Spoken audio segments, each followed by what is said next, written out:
अस्सलाम वालेकुम students. Today the topic we have discussed is vitamin C. और जो हम चैप्टर डिस्कस कर रहे हैं वो आपके पास है chapter number 8।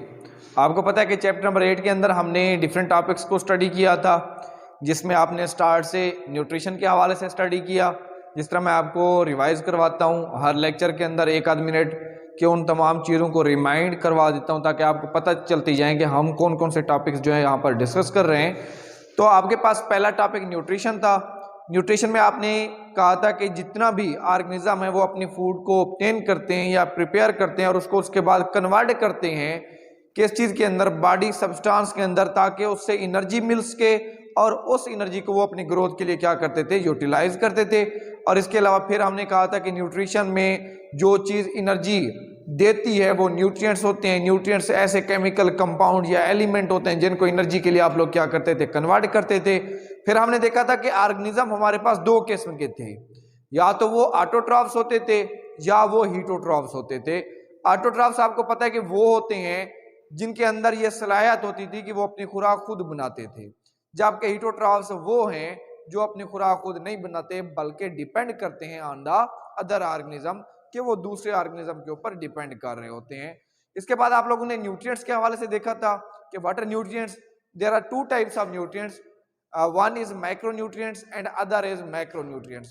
Micronutrients require in small quantity while macronutrients require in large quantity। के जो मैक्रोन्यूट्रिएंट्स हैं वो ज्यादा क्वांटिटी के अंदर हमें क्या होते थे, रिक्वायर होते थे। उसके बाद फिर आप लोगों ने पढ़ा था खादों के हवाले से, फर्टिलाइजर्स के हवाले से पढ़ा।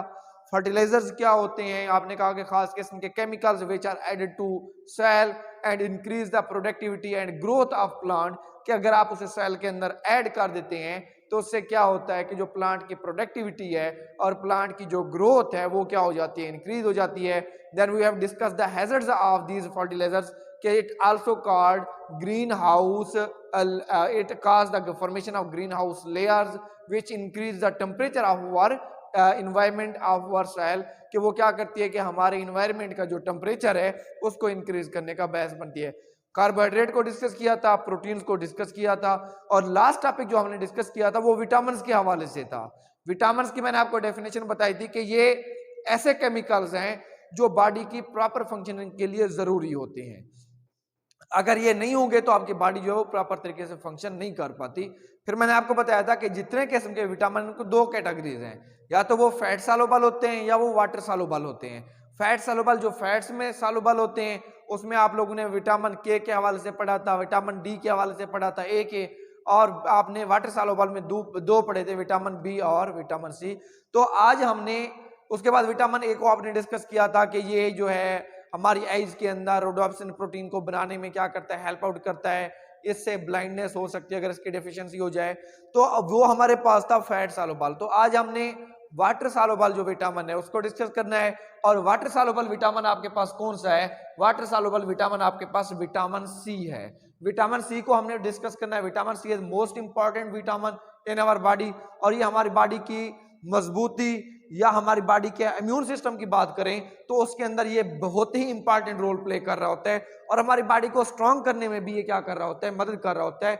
और ये ऐसा आपके पास विटामिन है जिसको सिट्रस फ्रूट से आप मोस्टली तौर पर क्या करते हैं, हासिल करते हैं, और इसको बॉडी के अंदर क्या करते हैं, फिर मुख्तलिफ पर्पस के लिए यूज करते हैं, खासकर इम्यूनिटी के लिए यूज करते हैं, कोलेजन फाइबर्स के लिए यूज करते हैं। और इससे अगर इसकी डेफिशिएंसी हो जाए तो इसकी डेफिशिएंसी से बहुत सारी डिजीजेस भी हो सकती हैं। तो इसको हम डिस्कस करते हैं कि विटामिन सी होता क्या है, इसका इंट्रोडक्शन क्या है, कहाँ कहाँ से इसे हासिल करते हैं, डेफिशिएंसी हो जाए तो इससे क्या होता है। तो विटामिन सी बेटा आपने याद रखना है कि ये एक ऐसा विटामिन है जो मैंने आपको पहले बताया था कि ये विटामिन कौन सा विटामिन है, ये विटामिन आपके पास वाटर सॉल्युबल है। ये कौन सा विटामिन है? ये आपके पास वाटर सॉल्युबल विटामिन है। कैटेगरीज भी मैंने आपको बताई थी। अब ये विटामिन सी क्या काम करता है, पहले हम देखते हैं कि vitamin C participate in many reaction, कि हमारी बॉडी के अंदर एट अ टाइम बहुत सारी रिएक्शन हो रही है जिनको आप लोग मेटाबॉलिज्म का नाम देते हैं। तो उन तमाम रिएक्शन के अंदर ये क्या करता है, अपना रोल प्ले करता है। उन तमाम रिएक्शन को चलाने में अपना ये क्या करता है, किरदार अदा करता है। दूसरे नंबर पर वो आपको क्या बताते हैं, it need for collagen fibres. Collagen fibres मैं आपको बता देता हूँ, fibre like protein which strengthen our bones, कि इसका खासकर काम ये होता है कि हमारे जो कनेक्टिव टिश्यूज हैं, खासकर उनमें मैं बोन्स की बात करूं तो बोन्स जो हैं वो स्ट्रांग होती हैं by the presence of collagen fibres. Collagen fibres is a special type of protein which are present in the form of fibre, की जो धागों की सूरत में पाई जाती है। तो उसके लिए ये क्या होते हैं, विटामिन सी जो है जरूरी है, यानी कि विटामिन सी होगा तो ये कोलेजन फाइबर जो प्रोटीन है जो हमारे बोन्स को, हड्डियों को मजबूत कर रही है, कनेक्टिव टिश्यूज को मजबूत कर रही है, तो ये बनेंगे। अगर वो विटामिन सी नहीं होगा तो कोलेजन फाइबर्स भी नहीं बनेंगे, और कोलेजन फाइबर्स नहीं बनेंगे तो हमारी जो बोन्स हैं वो ज्यादा अच्छे तरीके से स्ट्रांग नहीं हो पाएंगे। उसके बाद उसने बताया है कि तीसरे नंबर पर कि कोलेजन फाइबर्स का काम क्या होता है। Collagen fibres needed for connective tissue, कि कोलेजन फाइबर जो है वो कनेक्टिव टिश्यू के तौर पर काम करते हैं। अब कनेक्टिव टिश्यू क्या है, इसको भी मैं थोड़ा सा क्लियर कर देता हूं। ये वैसे 10th में एक चैप्टर उसमें आप लोगों ने पढ़ना होता है। कनेक्टिव टिश्यू ऐसे टिश्यू हैं जिनका काम ये होता है कि वो बॉडी के दो पार्ट्स को, बॉडी के दो हिस्सों को आपस में अटैच करने का काम कर रहे होते हैं। जिस तरह ये हमारे ज्वाइंट हो गए, ये कनेक्टिव टिश्यू हैं। यहाँ पर क्या हो रहा है कि एक बोन जो है वो दूसरी बोन के साथ अटैच हो रही है, तो जो टिश्यू हमारी बॉडी के एक पार्ट को दूसरे पार्ट के साथ अटैच करता है, कनेक्ट करने का काम करता है, this will be named as connective tissue. और उनमें मोस्टली तौर पर क्या पाया जाता है, collagen fibre which is a protein, जो कि एक प्रोटीन है and form by the help of vitamin C, जो विटामिन सी की मदद से बनती है। उसके बाद it also help in healing of wound, कि जो विटामिन सी है वो हीलिंग ऑफ वाउंड के अंदर भी मदद करती है। यानी कि अगर हमारी बॉडी के अंदर विटामिन सी है, कोई हमें वाउंड हो गया है, कोई जख्म हो गया है, तो जख्म की जो हीलिंग है वो अच्छे तरीके से हो सकती है। क्यों? क्योंकि ये विटामिन सी कोलेजन फाइबर बनाएगा, और कोलेजन फाइबर जो है हीलिंग ऑफ वाउंड के अंदर हमारी क्या कर रहे होते हैं बेटा, मदद कर रहे होते हैं। उसके बाद आप लोगों ने याद रखना है कि इसके बाद ये जो विटामिन सी है it also help in the immune system. Immune system का मैंने आपको बताया था कि immune system is a system which protect our body and it include mostly the white blood cells of our body which are present in blood, कि ये white blood sales के ऊपर मुश्तमिल होता है सिस्टम। इसका काम ये होता है कि ये जर्म्स के अगेंस्ट लड़ता है, बीमारियों के अगेंस्ट लड़ता है, हमारी बॉडी की हिफाजत करता है बीमारियों के लिए, ताकि कोई जर्म, कोई फॉरेन पार्टिकल अगर हमारी बॉडी के अंदर इंटर होता है और हमारी बॉडी को नुकसान पहुंचाता है, तो then this immune system will be activated by white blood cells, और व्हाइट ब्लड सेल्स उनसे लड़ते हैं और उनको क्या करते हैं, खत्म कर देते हैं, ताकि हमारी बॉडी को वो कोई नुकसान ना पहुंचाएं। अब उसके बाद विटामिन सी के हमारे पास सोर्सेज हैं।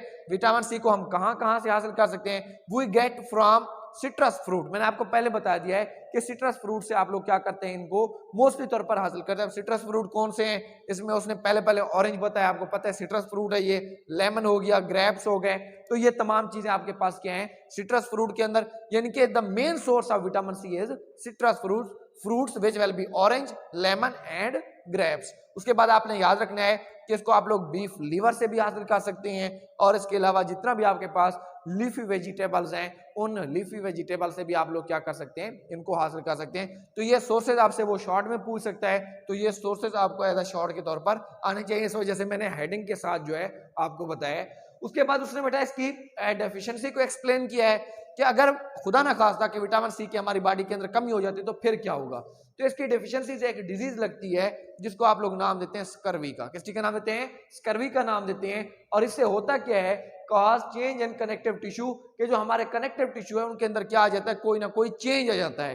किसकी वजह से, स्कर्वी की वजह से। ये एक डिजीज है जो विटामिन सी की कमी की वजह से लगती है, कि अगर ये विटामिन सी कम हो जाए तो क्या होगा कि जो हमारे कनेक्टिव टिश्यू उनके अंदर चेंज आएगा, और उससे क्या होगा कि जो in this condition collagen not formed, तो ऐसी सिचुएशन में क्या होता है, जब स्कर्वी लग जाती है तो जो कोलेजन फाइबर मैं पीछे बता चुका हूं कि जो हमारे टिश्यूज को स्ट्रांग करने का काम करते हैं वो नहीं बन पाते, जिससे क्या होता है हमारे जो टिश्यूज हैं वो सही तरीके से स्ट्रांग नहीं हो पाते। उसके बाद इसकी सिम्टम्स हैं कि इसकी अलामात क्या होती हैं। सिम्टम्स में आपने याद रखना है कि ये जो स्कर्वी की सिम्टम है ये भी शॉर्ट के अंदर लगती हैं। स्कर्वी भी शॉर्ट के अंदर मोस्टली तौर पर पूछा जाता है कि इसमें मसल्स एंड ज्वाइंट पेन, कि जो हमारे मसल्स हैं इनमें और जो हमारे जोड़ हैं इनके अंदर पेन होता है, दर्द फील होता है हमें जब स्कर्वी की डिजीज होती है। गम ब्लीडिंग, के जो हमारे मसूड़े हैं उनसे ब्लीडिंग होना शुरू हो जाती है, ये भी स्कर्वी की आपके पास सिम्टम है। एंड स्लो वाउंड हीलिंग, और जो हमारे वाउंड हैं वो भी क्या होते हैं, वो भी स्लो, यानी कि सही तरीके से उनकी हीलिंग नहीं हो पाती। तो ये सारी सिम्टम है स्कर्वी की, कि जिसमें मसल्स एंड जॉइंट पेन होता है, गम ब्लीडिंग होती है, स्लो वाउंड हीलिंग होती है। तो ये भी आपने अच्छे तरीके से क्या करनी है, याद करनी है। और ये टॉपिक पूरा बहुत ही इंपॉर्टेंट है, इसको आपने अच्छे तरीके से समझना भी है और याद भी करना है। और अगर इसमें किसी किस्म का कोई प्रॉब्लम आता है तो थ्रू व्हाट्सएप एंड कॉल आप लोग मुझसे डिस्कस कर सकते हैं। होमवर्क भी आप लाजमी करें और जो लर्निंग वर्क दिया जा रहा है वो भी आप साथ साथ करें, ताकि फिर आने वाले दिनों में आपको किसी किस्म की कोई प्रॉब्लम पेश ना आए। अल्लाह हाफिज़, सी यू टू नेक्स्ट वीडियो।